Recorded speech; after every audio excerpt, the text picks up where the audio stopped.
taxminlar o'sha neyromediator tizimiga aloqadorroq degan taxminlar ham bor. Bu o'zi nima? Giperaktivlik sindromi diqqat yetishmovchiligi bilan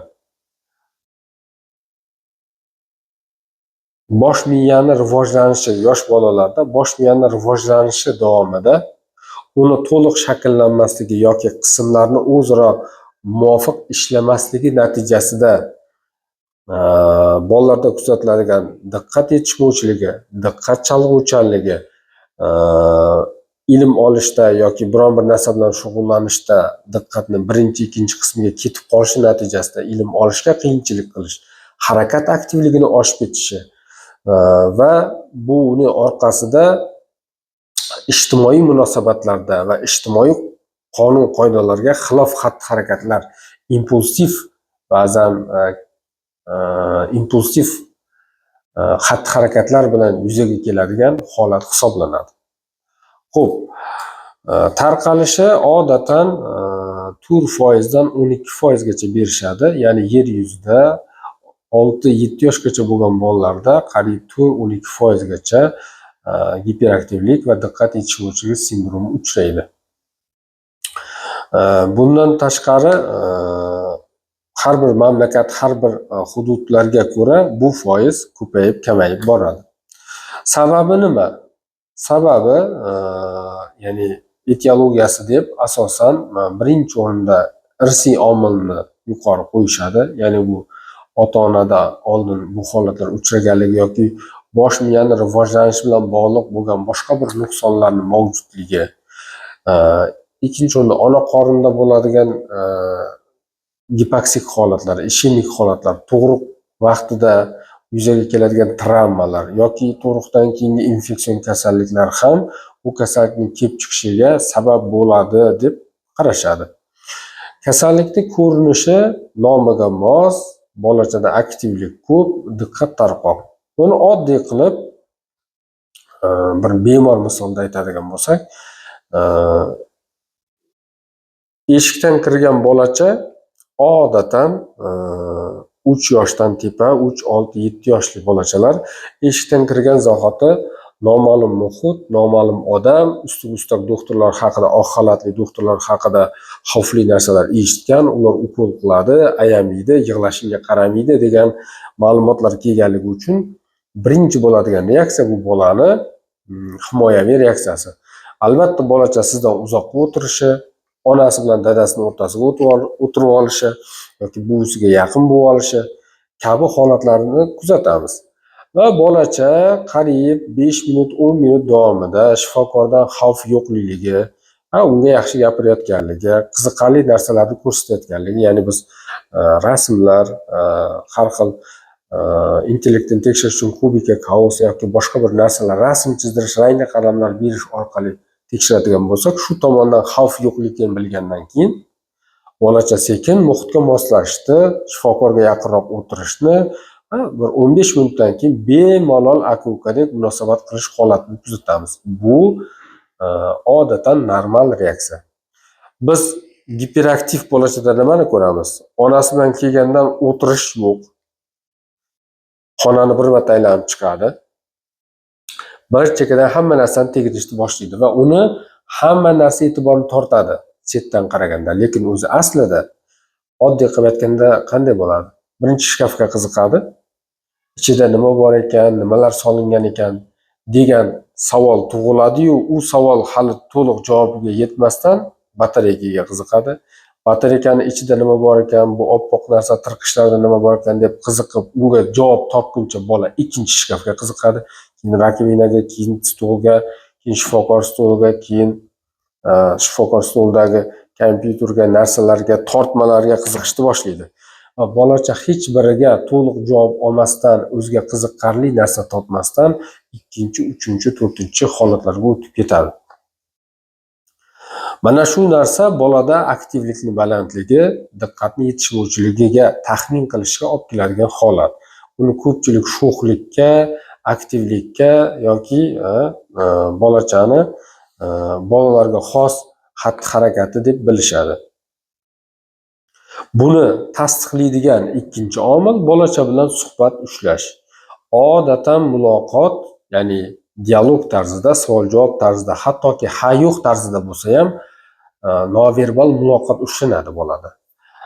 Giperaktiv bolalarda kuzatiladigan holatlardan biri o'sha siz tanishingiz bo'lsin, yaqiningiz bo'lsin, farzandingiz bo'lsin, qo'shningiz bo'lsin, muloqot ushlagan paytingizda isming nima, qayerdansan, yoshing nechida, nima ovqat yeding, qayoqqa ketyapsan degan savollar ketma-ketligini oxiriga yetmaslik.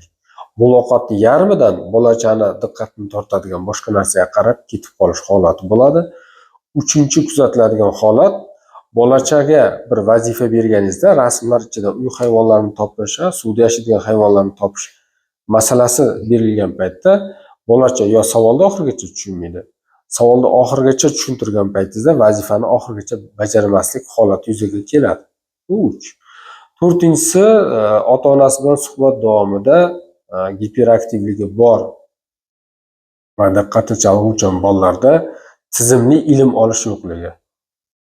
Uyda tinmaydi, bir joyda o'tirmaydi, yozmaydi, chizmaydi, sanashlari ham misol uchun 10 gacha, 20 gacha, undan u yog'i yo'q. Mana bu 4 ta belgi giperaktivlik va diqqat yetishmovchiligi belgilari hisoblanadi. Endi tashxis qo'yishda e'tibor bergan tomon shuki, birinchi o'rinda, ya'ni bizda differensial diagnostika deyiladi. Boshqa holatlar, shunga o'xshash holatlardan ajratib olish. Birinchi o'rinda bolani bu holati uni ba'zan temperamenti bilan bog'liq bo'ladi. Bola tug'ma xolerik yoki sangvinik bo'lsa, uni aktivligi ko'p bo'lishi tabiiy. Ya'ni buni birinchi ajratish kerak bo'lgan narsa bolani temperamenti, xolerik yoki sangvinik emasligiga ishonch hosil qilish kerak. Ikkinchisi, bu narsa bolani aktivligi, harakatchanligi bu ota-onani surishtirganda ham ularni temperamentida ham ahamiyatga ega bo'lgan holatlarga e'tibor berish kerak. Ya'ni ota yoki onada ham sangvinik yoki xolerik holati bo'lganda ham bolalarda bunaqangi aktivlik kuzatilishi tabiiy. Va uchinchisi, bolachani odatan neyromediator tizimida ikkita katta guruh neyromediator bor. Bittasi glutamat tizim, u aktivlashtiradi, harakatni aktivlashtirib, nerv hujayralarini qo'zg'atib, odamni o'z-o'zidan harakatini ko'paytiradi. Ikkinchisi gamma aminomoy kislota deyiladi. Uni qiladigan ishi aktivlikni pasaytirish, hujayralar aktivligini sekinlashtirish, harakat hajmini kamaytiradi. Tug'ma bolachalarda normada glutamat miqdori gam miqdoridan katta bo'ladi. Shuning uchun bolalarda ko'p yugurishi, sakrashi, o'ynashi, tinib tinchimasi, bir joyga moslashib olgandan keyin sekin-asta o'zini uydagi odatlarni qilishi tabiiy.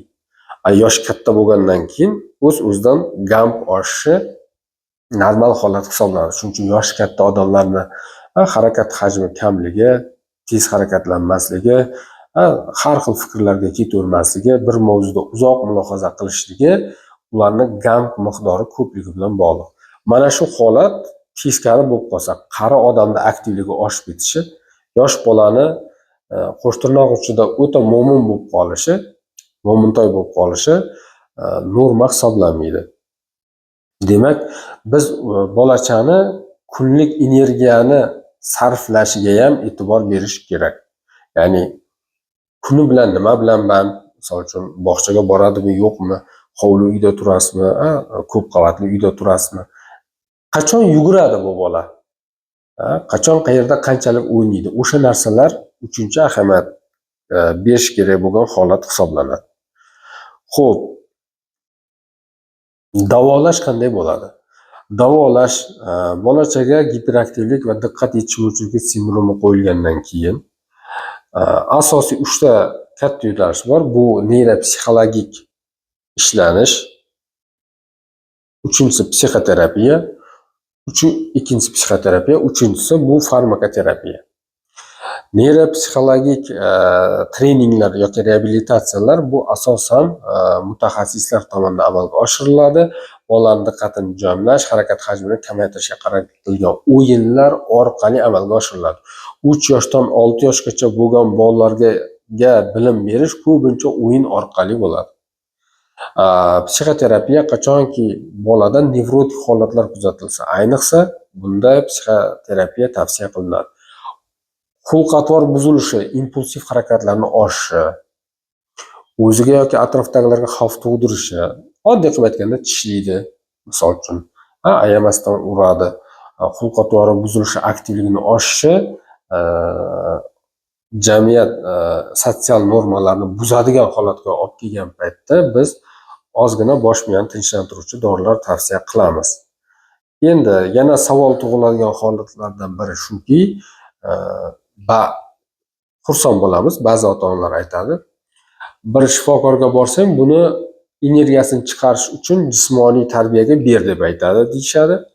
Yana bir yaxshi mutaxassisga borsak, yo'q, buni jismoniyga bermang, buni energiyasi ko'pligidan qilmayapti deb aytadi deydi. Qaysi biri to'g'ri? Ya'ni bolani sportga berish kerakmi, bermaslik kerakmi? Savol to'g'ri, yondashuv to'g'ri. Bu yerda tashxisotga bog'liq bo'ladi. Boyagidek, STVga tashxisli bolani ota-onasida xollerik yoki sangvinik holati yoki bolani o'zida temperamenti sangvinik yoki xollerik holati bo'lsa, sport tavsiya qilinadi.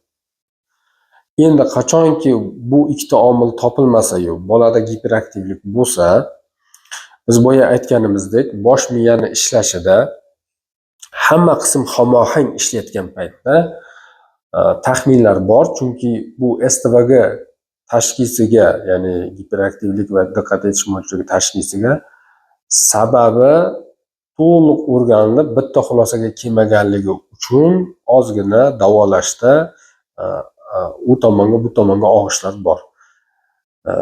Bosh miyani hamohang ishlashida bosh miya po'stloq osti qismi po'stloq qism bilan neyromediatorlar orqali, boyagi kimyoviy moddalar orqali bog'lanishi yo'qligidan bolacha tashqi olamdan olayotgan informatsiyalari, ya'ni u ko'rib turgan, eshitib turgan holatda olayotgan ma'lumotlari to'liq uning po'stloq qismiga yetib bormaganligidan, bola to'liq qoniqish hissini olmaganligidan bolacha ikkinchi, uchinchi, to'rtinchi narsaga tashlanadi.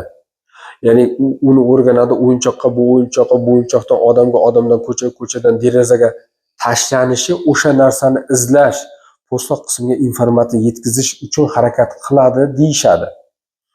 Agar u holat bo'lsa, haqiqatdan ham bosh miya o'zi shundoq ham ko'p energiya sarflayotgan bo'ladi. U bolani ortiqcha sportga berish tavsiya qilinmaydi. Lekin bu yerda tashxisni aniqlash juda muhim. Yana bir joyni ilova qilib ketish mumkin.